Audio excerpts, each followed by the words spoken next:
This is your Dune read-along book. Every time you hear this chime, it means it's time to turn the page in your storybook. Now, if you are ready, we will start Dune, Part 2, Attack of the Giant Sandworms. Don't forget to turn the page every time you hear the chime.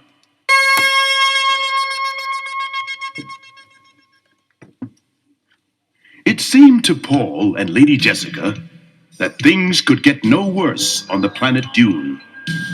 Duke Leto, his father, and her husband had been killed by the evil Baron Harkonnen. And now, mother and son were stranded in the desert, wandering toward safety or toward death. As they looked out over the sand, Paul pointed to a rocky cliff in the distance. "We'll be safe up there," he said. "But if we journey over the dunes, the sandworms will surely devour us."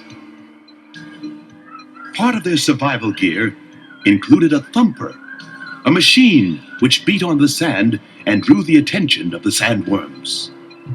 Paul set the thumper in motion behind them, and he and his mother hurried away from it over the slippery sand. They had gone only partway toward the cliff when they heard the hissing of a sandworm. The sand began to shake under their feet. Moments later, the thumper stopped.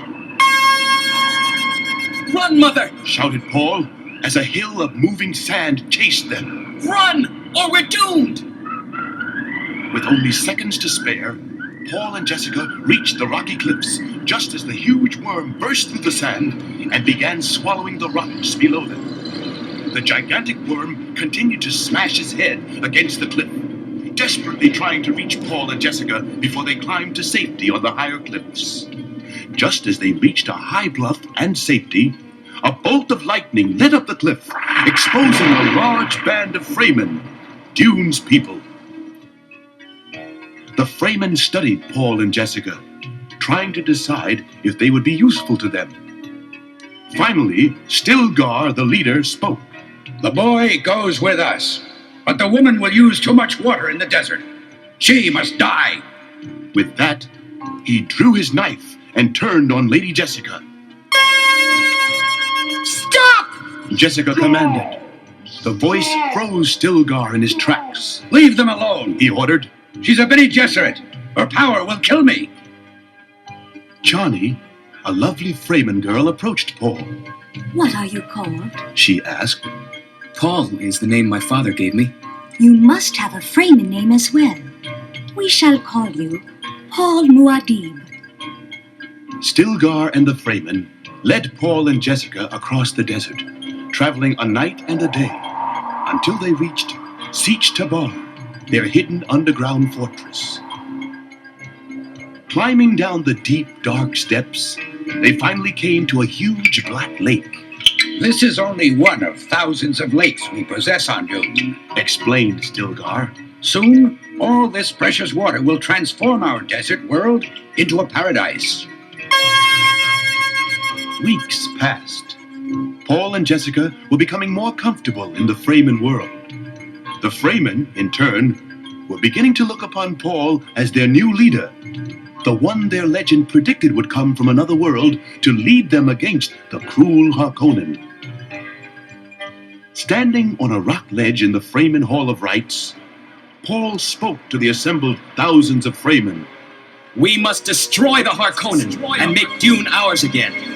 To do this, we must control the spice melange. The Baron and the Emperor himself need the spice and will have to come to us for it. We will be ready for them when they do." "How, Muad'Dib?" asked Stilgar. "We will need special weapons to fight such evil."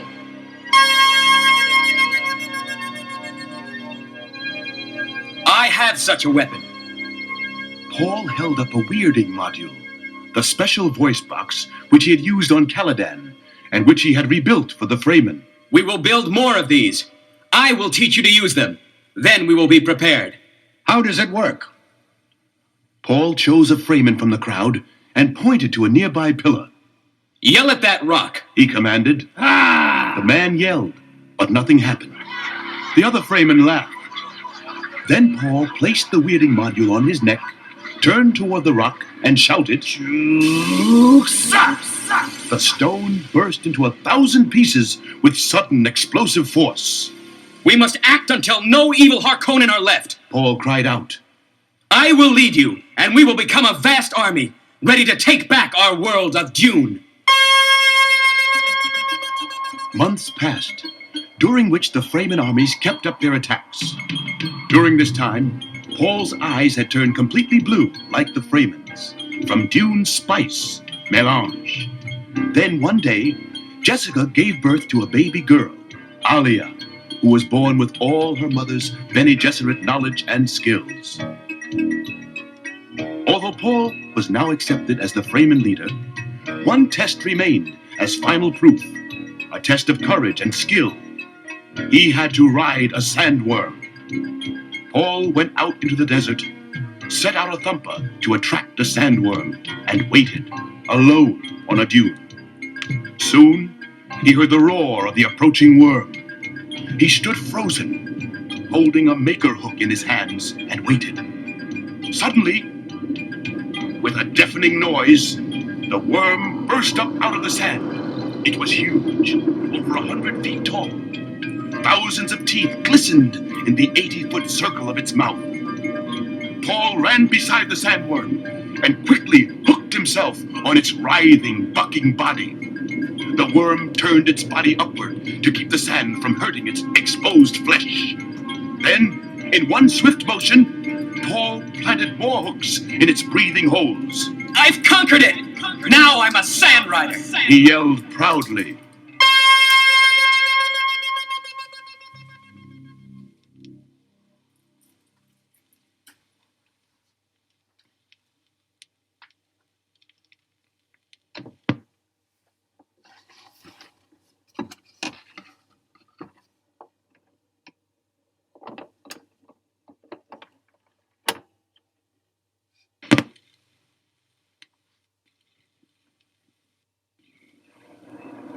Months became years. The sands on the planet Dune shifted in the wind. Paul grew into manhood as the Fremen's fearless leader. He continued leading his troops in raids on the Harkonnen spice mining operations. The Harkonnen losses of spice and equipment were piling up, and the Baron's nephew feared he could no longer hide them from his uncle.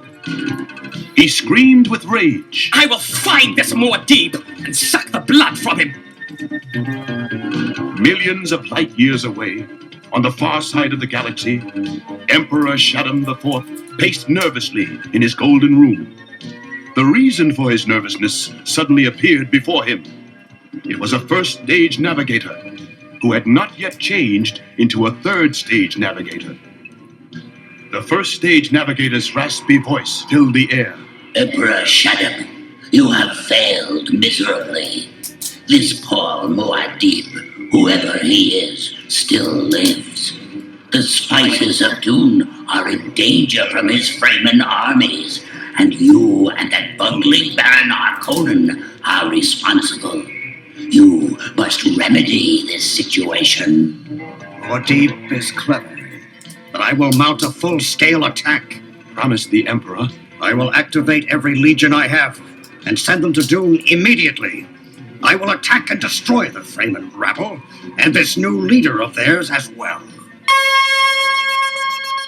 Paul knew that if he was to help the Fremen in their final battle against the Harkonnen and the Emperor, he would need great wisdom.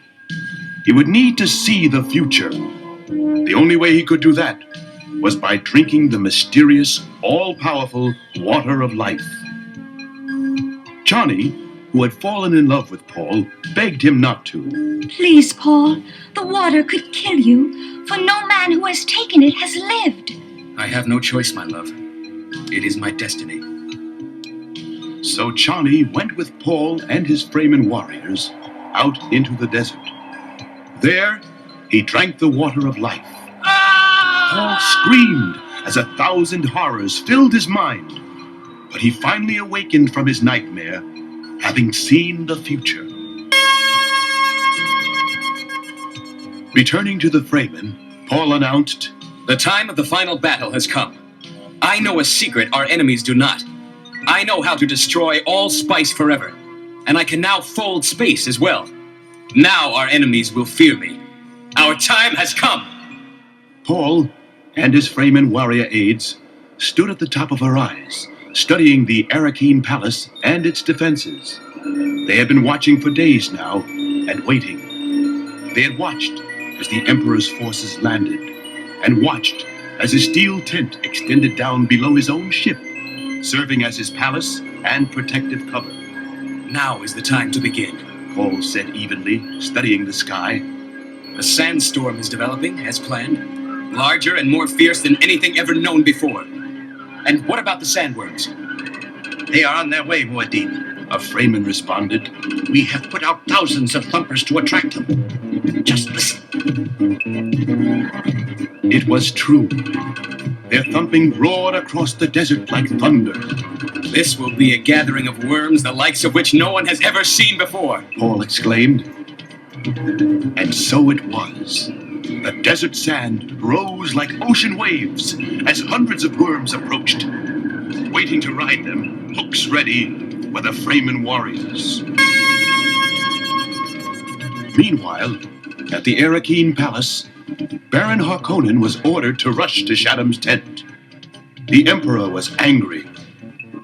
Your mistakes forced me to come here. Your cruel treatment of the people on Dune has caused a rebellion among the Fremen.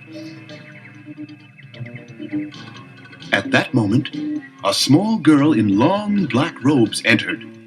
It was Alia, Paul's sister. Alia announced, I am the messenger from Muad'Dib, Paul Muad'Dib, who is really Paul Atreides. Before the Emperor and the Baron could get over their shock, loud explosions were heard outside the tent. Paul and the Fremen had begun their attack. Enraged, the Baron grabbed for Alia, but she jabbed a poisoned needle into his face, crying, Here is the revenge of the Atreides family! The Baron gasped and died as another huge explosion burst open the steel wall of the Emperor's tent. Harkonnen's fat body, which was floating in midair, was sucked out of the hole in the wall, only to be swallowed by one of the attacking sandworms. They've broken through the outer shield wall! Shaddam shouted in panic. I am under attack!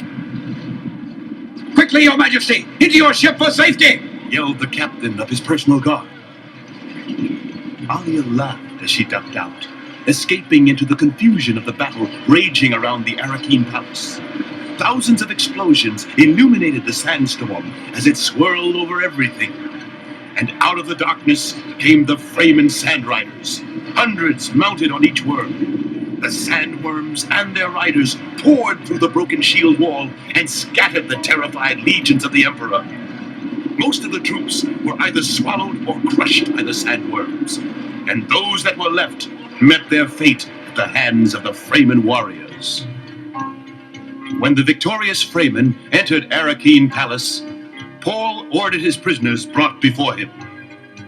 Paul leveled his gaze at the defeated Emperor. I have true power now, He said, I can destroy all the spice which gave you and the Bene Gesserit your special powers. How dare you speak to me that way? retorted the Emperor.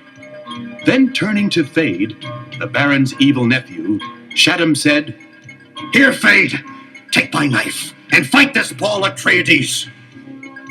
Fade took the Emperor's knife and stepped forward, opposite Paul. The two began to circle each other, each looking for a weakness in the other. Soon, they were rolling on the floor, grappling, each with a knife seeking the other's throat. Suddenly, Fade shifted his body and lifted his leg. Muad'Dib! Johnny screamed. He has a poisoned dart hidden on his leg! Just as the dart was about to plunge into Paul, he flung his body to one side, and, in the same movement, his own knife found Fade's throat. Paul rose to his feet, triumphant. Throwing down his knife, he announced, I no longer need a knife or a weirding module, for I now can kill with a word.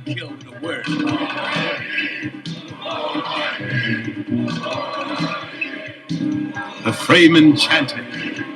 Paul Muad'Dib, you are truly the leader our legend promised us. Shani exclaimed. Paul's blue eyes shone. There would be justice and peace in the known universe at last. Suddenly, a downpour of rain, life-giving, life-sustaining rain, began to fall on Dune. And gathered outside the palace walls, jubilant Fremen raised their voices as one, in triumph.